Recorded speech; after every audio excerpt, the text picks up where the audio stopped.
ही अच्छा क्वेश्चन, कोई नहीं कह सकता कि इजी सवाल है। ऐसा सवाल दूसरी शिफ्ट में नहीं पूछा गया। ठीक है, तो अब यहाँ पर तुमको करना क्या है, एक प्रोडक्ट दे रखा है। क्या दे रखा है? प्रोडक्ट दे रखा है। प्रोडक्ट से तुमको फाइंड आउट करना है कि इसका इनिशियल सब्सटेंस या इनिशियल सब्सट्रेट क्या था। केमिस्ट्री की भाषा में या फिर ऑर्गेनिक केमिस्ट्री की भाषा में इसको हम बोलते हैं डिस्कनेक्शन अप्रोच या फिर रेट्रोसिंथेसिस। जब आगे तुम कभी केमिस्ट्री पढ़ोगे या फिर कोई आगे अपनी केमिकल इंजीनियरिंग, उसके बाद में एमटेक करोगे, उसके बाद में पीएचडी वगैरह करते हैं, तो पीएचडी में जब रिसर्च होती है तो हम प्रोडक्ट से फाइंड आउट करने की कोशिश करते हैं रिएक्टेंट को, और उस प्रोसेस को बोला जाता है डिस्कनेक्शन अप्रोच या फिर रेट्रोसिंथेसिस। तो यहाँ पर हमसे जो सवाल है वो चाहता है हम रेट्रोसिंथेसिस करें। रेट्रोसिंथेसिस करने के कुछ अप्रोचेस होती हैं, कीमोसिंथेसिस होता है। ठीक है, हम तोड़ के देखते हैं कंपाउंड को। ठीक है कि यहाँ पे ये इससे ये चीज बनती है, पूरे पूरे बुक होती है इसके ऊपर। रेट्रोसिंथेसिस इतनी बुक हमको यूज नहीं करनी, हम नॉर्मल नॉर्मल चीजें यूज करेंगे और इधर से इधर जाने की कोशिश कर रहे होंगे। ठीक है, तो सबसे पहली चीज है, ये जो प्रोडक्ट है किस चीज से बना है? It is the product of aldol condensation. अब मुझे बताओ, जब हम एल्डोल कंडेंसेशन करते हैं तो उसके अंदर क्या क्या होता है? देखो, पहले स्टेप में हम बीटा हाइड्रोक्सी कार्बोनिल कंपाउंड बनाते हैं। अगले स्टेप में जब उसको हीट करते हैं, डिहाइड्रेशन होता है और फाइनली एल्कीन बन जाती है, या फिर हम कहते हैं alpha beta unsaturated carbonyl compound बनता है। तो मैं ये कह सकता हूं क्या, कि यहाँ पर ये जो प्रोडक्ट दे रखा है, पहले तो इससे क्या करो, बॉन्ड को तोड़ो और एक तरफ हाइड्रोजन लग जाएगा, एक तरफ OH ग्रुप लग जाएगा। मतलब इससे एल्डोल कंडेंसेशन का जो एल्डोल से बीच में प्रोडक्ट बनता है ना, हाइड्रोक्सी प्रोडक्ट, वो ये वाला होगा। अब मुझे बताओ, जब एल्डोल कंडेंसेशन होता है तो उसके अंदर क्या होता है? अपन बेस यूज करते हैं। उस बेस से एक जो कार्बोनिल कंपाउंड है उससे H+ निकलता है, कार्बोनाइन बनता है। वो कार्बोनाइन अटैक करता है दूसरे कार्बोनिल के इलेक्ट्रोफिलिक कार्बन पे। अब मुझे बताओ, ये हमारा कैसा है? कीटोन है, और ये कहीं ना कहीं हमारा एल्डिहाइड हो जाएगा, क्योंकि हमारे पास में जो प्रोडक्ट है, मैं मान के चल रहा हूँ क्योंकि ये एल्डिहाइड है, क्योंकि इससे दूसरा कोई ग्रुप जुड़ा ही नहीं है, तो ये एल्डिहाइड ही होगा।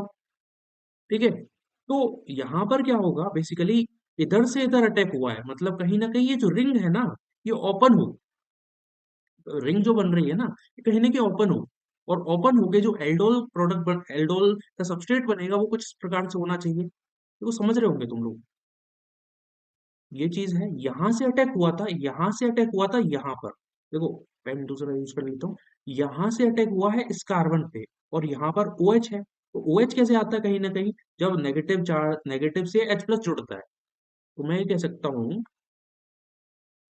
ये चीज, ये चीज, और यहाँ पर होगा डबल बॉन्ड O और इधर है H।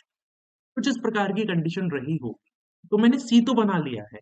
अब सी किस चीज से बन सकता है, तुमको वो सोच के चलना है। सी बनेगा रेडक्टिव ओजोनोलाइसिस से। रेडक्टिव ओजोनोलाइसिस अपन जब करेंगे तो उससे सी बनेगा। मतलब अब देखिए, नॉर्मल कंडीशन में क्या होता है, हम एक डबल बॉन्ड लेते हैं, उसको तोड़ते हैं, दोनों ही साइड क्या करते हैं, double bond O, double bond O। यानी जो डबल बॉन्ड O है ना, ये कहीं ना कहीं क्या कर रहा होगा, इनके बीच में बॉन्ड बनेगा। अगर मैं इसको दिखा दूं, यहाँ से नंबरिंग स्टार्ट करूं, 1 2 3 4 5 एंड 6, इसका मतलब इन दोनों के बीच में डबल बॉन्ड हो, मतलब इनके बीच में बॉन्ड होगा बेसिकली, और डबल बॉन्ड भी होगा। ठीक है, ये हुआ, यहाँ डबल बॉन्ड आया, यहाँ CH3 आया, ये मैंने बना लिया है बी। ये मेरा क्या बना है? सी बना है। ये मेरा बी बना है, और बी से मैं यहाँ पे बना सकता हूँ, ये तो बहुत सिंपल सी बात है। ये कैसे बनेगा? यहाँ पे OH ग्रुप आ जाएगा। क्यों? क्योंकि हम H+ के साथ में जब रिएक्शन करेंगे ना, OH की, तो क्या होता है, डिहाइड्रेशन होता है, यहाँ पर OH आए, मतलब जब मैं इसकी रिएक्शन किसी के साथ में कराऊंगा, जब इस प्रोडक्ट की रिएक्शन H+ के साथ में कराऊंगा, एसिड के साथ में कराऊंगा, तो डिहाइड्रेशन होगा, यहाँ पर कार्बोकेटाइन आएगा। उस कार्बोकेटाइन की बेसिकली आप रीअरेंजमेंट वगैरह करा सकते हो, लेकिन नॉर्मल कंडीशन में कुछ इस प्रकार से यहाँ पे डबल बॉन्ड आ जाना चाहिए। ठीक है, उधर भी लेके जा सकते हो, उधर भी लेके जा सकते हो, बट होगा यहाँ पे डबल बॉन्ड का ही फॉर्मेशन। यानी जो इनिशियल प्रोडक्ट है वो क्या होगा? इनिशियल प्रोडक्ट यहाँ पर ये वाला होगा। क्या प्रोडक्ट? ऑप्शन पर। ठीक है, अब इसको जस्टिफाई आप कर सकते हो कि आपने अब दोबारा से बना के देख सकते हो इसको, कि हमारे पास में ये प्रोडक्ट था, उसकी हमने कंसंट्रेट H2SO4 हीट के साथ में रिएक्शन करी, हमारे पास में एल्कीन का फॉर्मेशन हुआ। उस एल्कीन का हमने रिडक्टिव ओजोनोलाइसिस किया, रिडक्टिव ओजोनोलाइसिस। ठीक है? एक होता है ऑक्सीडेटिव ओजोनोलाइसिस और एक होता है रिडक्टिव ओजोनोलाइसिस, ठीक है? दोनों में डिफरेंस है। रिडक्टिव ओजोनोलाइसिस में क्या होता है, हमारे पास में जो एल्डिहाइड बना है वो एल्डिहाइड ही रहेगा। लेकिन अगर मैं ऑक्सीडेटिव ओजोनोलाइसिस करता तो वहां पे जो एल्डिहाइड बना है वो COOH के अंदर कन्वर्ट हो जाता, लेकिन यहाँ पे तो रिडक्टिव है तो उसके अकॉर्डिंग हमने कर दिया। फिर हमने एल्डोल कंडेंसेशन करा, फाइनली ये प्रोडक्ट बन गया। तो बहुत मॉडरेट सवाल ही कहेंगे, लेकिन अगर आपके कंसेप्ट में थोड़ी सी गड़बड़ है, प्रैक्टिस आप लोगों ने नहीं की है, तो ये थोड़ा सा टफ